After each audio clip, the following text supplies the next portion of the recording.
Good morning students. आज का हमारा टॉपिक क्या है? Functions of central bank.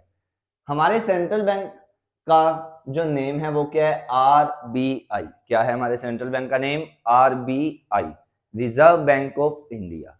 तो आज हम करेंगे हमारे सेंट्रल बैंक के फंक्शंस। तो सबसे पहले अगर हम बात करते हैं हमारे सेंट्रल बैंक के फंक्शन की, सबसे पहला फंक्शन क्या है? Bank of issue notes.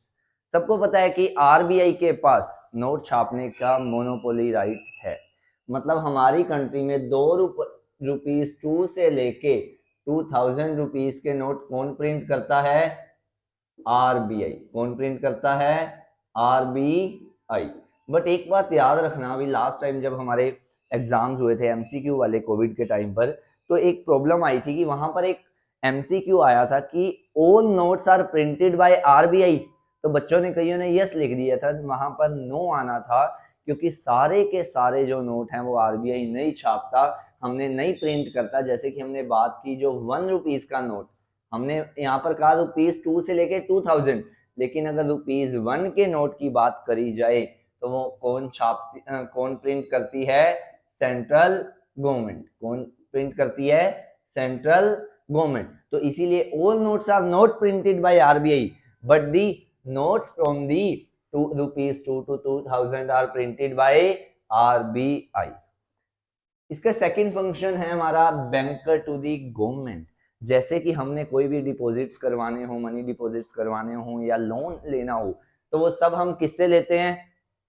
Commercial bank से। लेकिन अगर जो गवर्नमेंट है, अगर उनको कोई भी लोन लेना है या फिर अपने पैसे डिपॉजिट्स करवाने हैं, तो वो किसके पास करवाते हैं? आरबीआई के पास। मतलब जो हमारा आरबीआई है वो गवर्नमेंट बैंक भी होता है।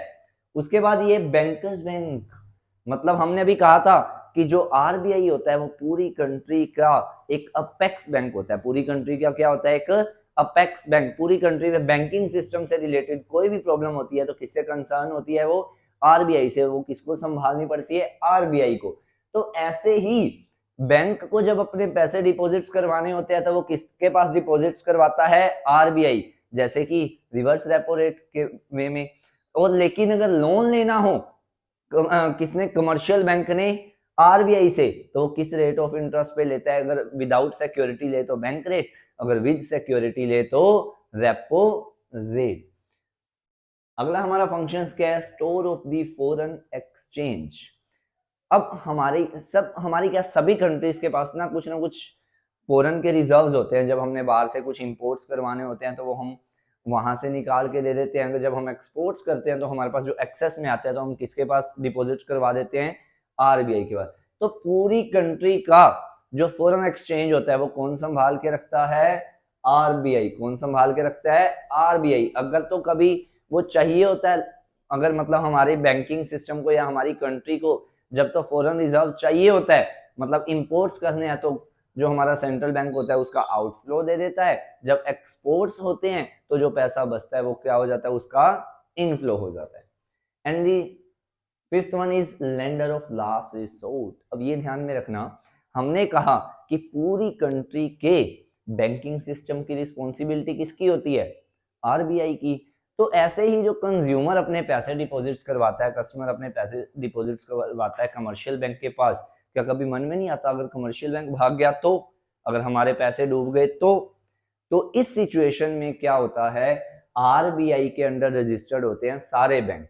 तो अगर कोई भी बैंक जो है बैंकरप्ट या डिफॉल्टरी हो जाता है तो इस केस में कंज्यूमर को, कस्टमर को या जो डिपॉजिटर होता है उसको पैसे एट दी एंड कौन देता है? हमारा सेंट्रल बैंक, हमारा आरबीआई। इसीलिए क्या कहा जाता है? It is the lender of last resort. अगला हमारा फंक्शन है क्लियरिंग हाउस फंक्शन। क्या फंक्शन है हमारा? Clearing house function. अब ये क्या चीज है? आपने कभी सुना है कि जब हम बैंक में जो चेक है वो डिपॉजिट्स करवाते हैं तो वो ये नहीं कहते कि चेक विड्रॉ हो गया है। हमेशा क्या वर्ड्स यूज होते हैं? कि चेक क्लियर हो रहा है या क्लियर अभी नहीं हुआ। क्या होता है? हमारे पास पूरी कंट्री में ना इंटर बैंकिंग क्लेम्स होते हैं। सपोज करो ए बैंक है और बी बैंक है।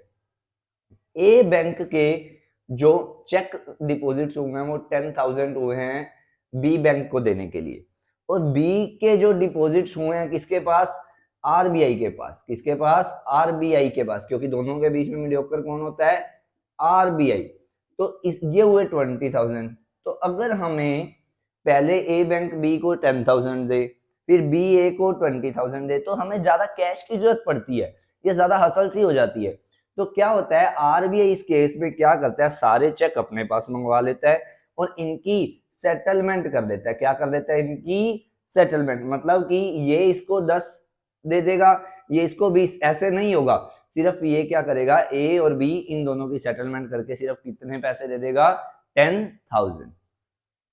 And the last one is control of credit.